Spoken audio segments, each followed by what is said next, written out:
Thank you, Anthony. We've heard various mentions about evidence-based practice and evidence-based programs here. You can't have an evidence-based practice without an evidence base. And my mission is to say something about the role of systematic reviews and meta-analysis in providing the evidence base and helping interpret it. Let's see, that works. So let me just start out with what are the circumstances under which we might think about systematic review of evidence. Well, for starters, you have to have more than one study. So situations where we have multiple methodologically credible studies of the effect of an intervention, actually other systematic reviews that would deal with risk factors or prevalence rates or so on, but I'll focus on interventions with outcomes of interest. Particularly important here, and I'm going to come back to this, is recognition that no one study provides a confident basis for action. Studies vary in terms of their methodology, their idiosyncrasies, their settings and context. Some have, as we just heard, some have biases that are built in. So one of the strengths of an aggregation of evidence is that it attempts to, if not smooth over, at least look at the full range of variability that shows up in a body of evidence. And then the driving force here for those of us who do systematic reviews primarily is the need for some kind of a relatively objective summary of the findings of the full body of relevant evidence, not the selected pieces of that assess the nature and magnitude of effects and attempt to interpret that in terms of its implications for practice and policy.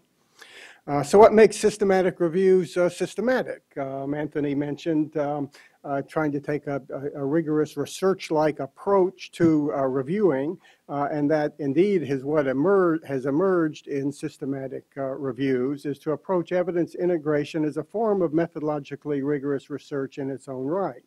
So one has explicitly stated research questions, specified criteria, and transparent criteria for what kind of research and what kind of studies are eligible for inclusion, thorough, well-documented literature searches with reliable and monitored screening judgments about what meets criteria and what doesn't. Objective, at least to the extent that humanly possible, with our best efforts in good work, and reliable coding of or extracting of information from those studies to build a database. When possible, statistical analysis of the resulting data. And finally, reporting the results of this with as much transparency as possible as to what the criteria were for what was included, how thorough the search was done, what procedures were used, and what support there is for the conclusions that are drawn. Meta-analysis is one form of systematic reviewing here that's particularly appropriate for studies that produce quantitative findings, which is very high proportion of those that are policy relevant, of course. The key feature in meta-analysis is the statistical index called an effect size. An effect size is a statistical index of the direction and magnitude of a quantitative relationship. In the intervention area, we would typically be interested in the difference in outcome between a group or a situation in which we tried out a policy or practice and some appropriate comparison group. These are standardized in ways that allow comparison across different measures of the outcome of interest. If the outcome of interest is violence, there are various ways of measuring that, a police report, self-report, official records, and so on, all of which have their quirks. So the attempt of these standardized statistical effect sizes is to get a common metric that allows you to compare and aggregate across different outcomes. There are complications associated with that have bothered me for 20 years and go beyond what I'm going to say this morning, but it's probably the most critical feature of meta-analysis.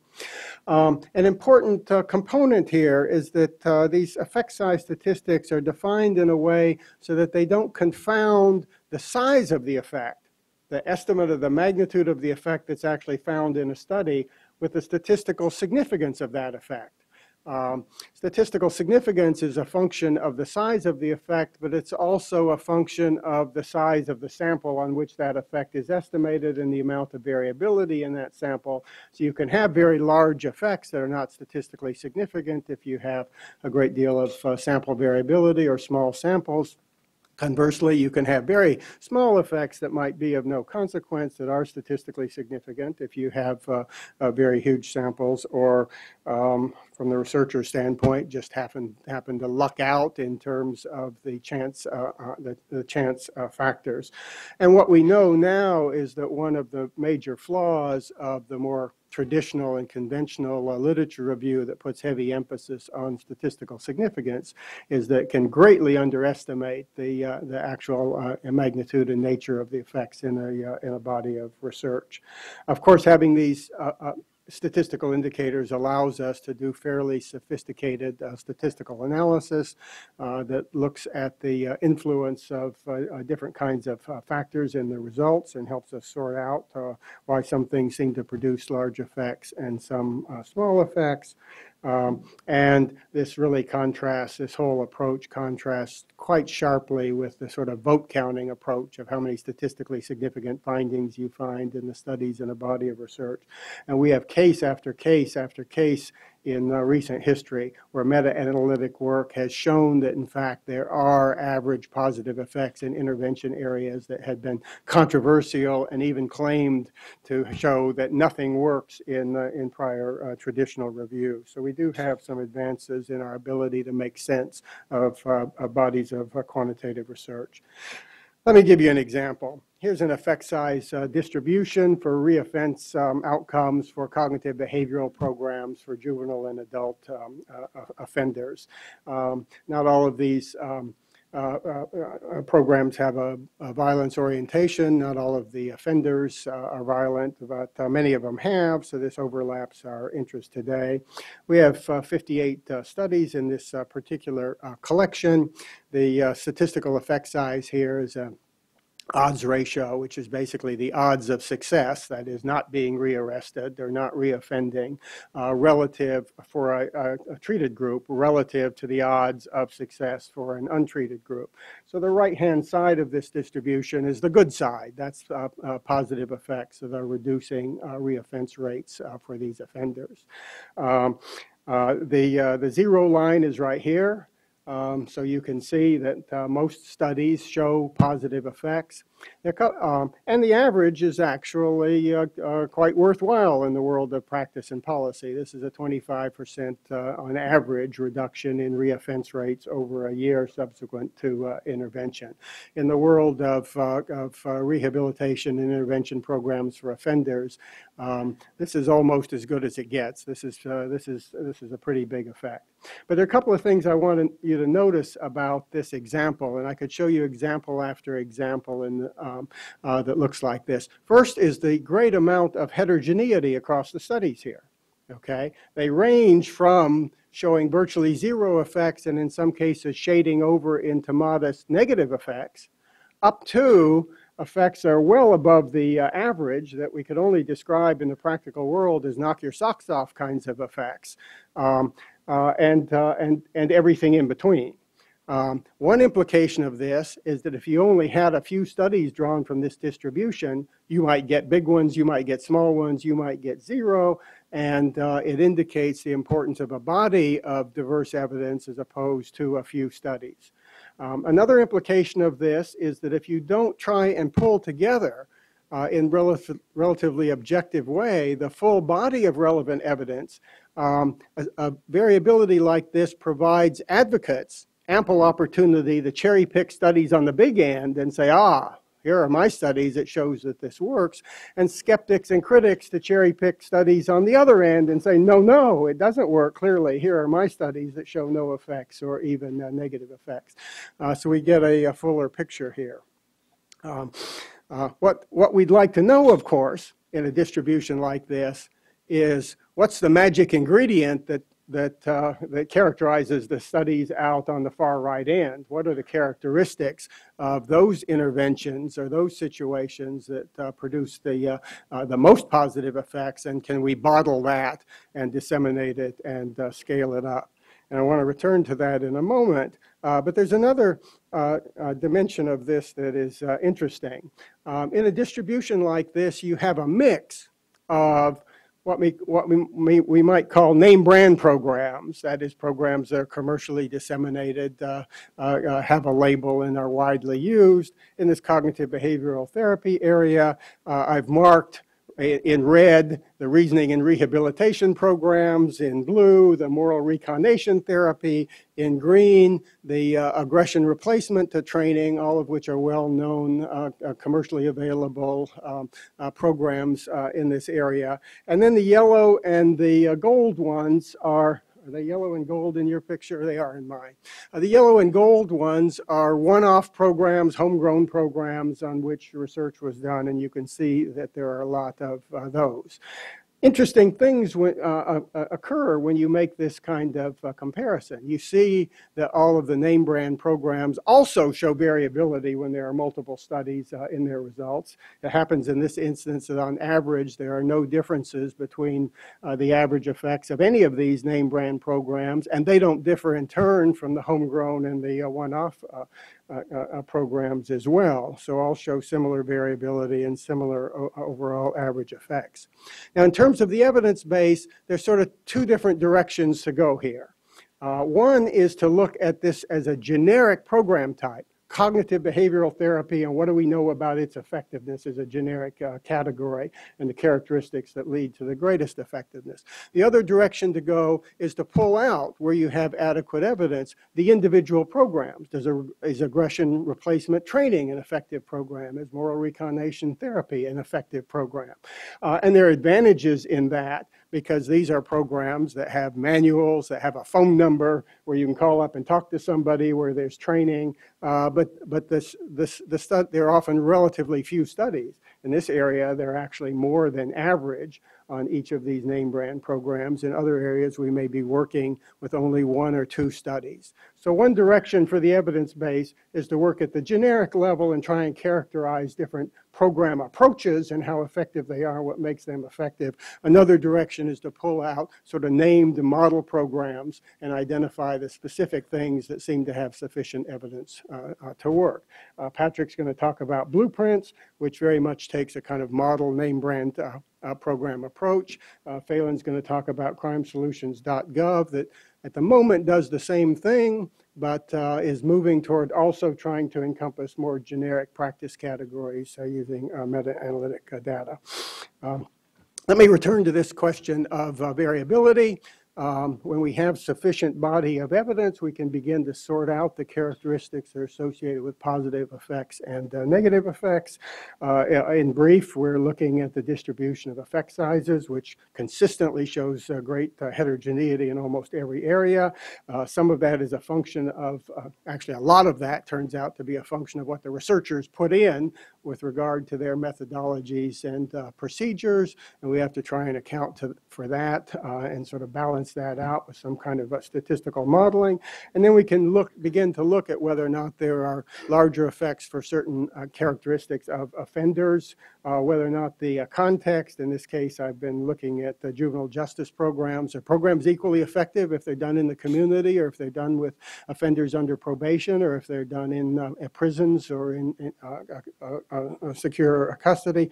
Certainly the type of program, broadly defined in terms of approaches or specifically defined in terms of particular treatments, and the nature and the quality of the implementation of those programs. All of these are categories that potentially relate to the variability in the effects. If you do an analysis, and I now wave my hands over about 5 or 10 years worth of work figuring out how to sort out variability with statistical models in an area like this, what you find for cognitive behavioral therapy just to illustrate, is that you get bigger effects with high-risk offenders. You get bigger effects with more frequent interventions twice a week for often relatively short periods of time, which kind of makes sense if you're trying to change the way somebody's thinking. You can't come in once a month and have cumulative effects very well. Quality of treatment implementation is a big factor. Proportion of non-completers of the treatment regimen, the extent to which there's close monitoring of the fidelity and implementation are strongly predictive of outcomes,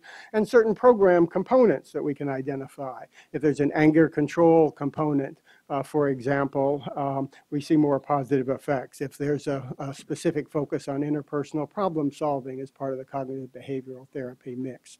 My point here is not so much about cognitive behavioral therapy, but about the complexity of the evidence, the need to have a large body of evidence if we're going to make sense of things, and the fact that there is systematic variation that can lead us now to some guidelines as to how you implement the more effective interventions.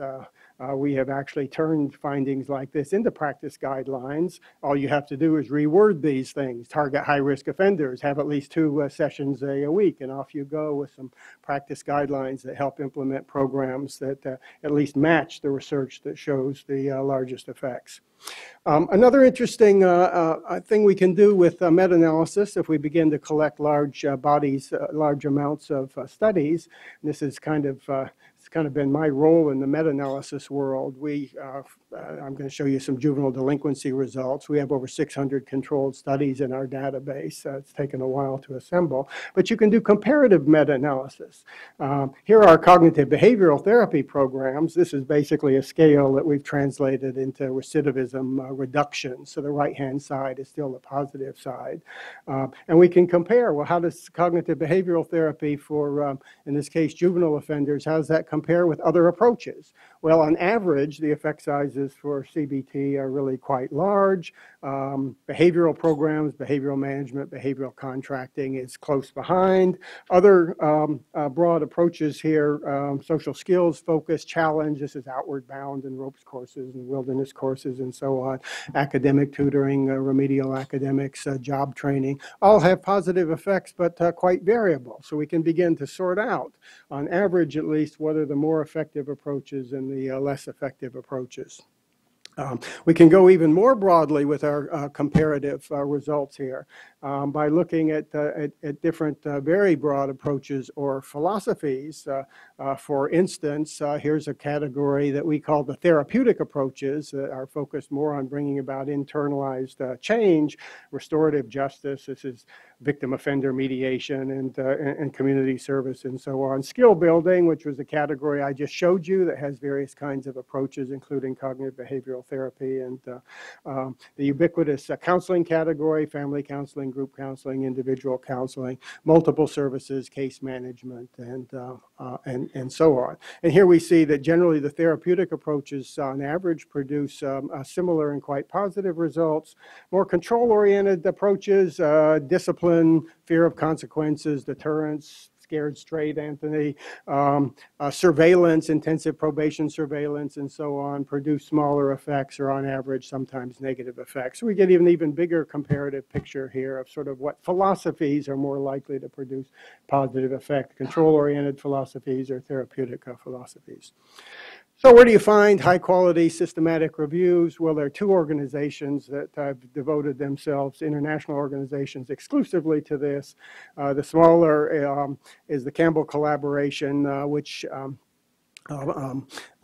produces systematic reviews with the help of a lot of volunteers in crime and justice, social welfare, education, so on.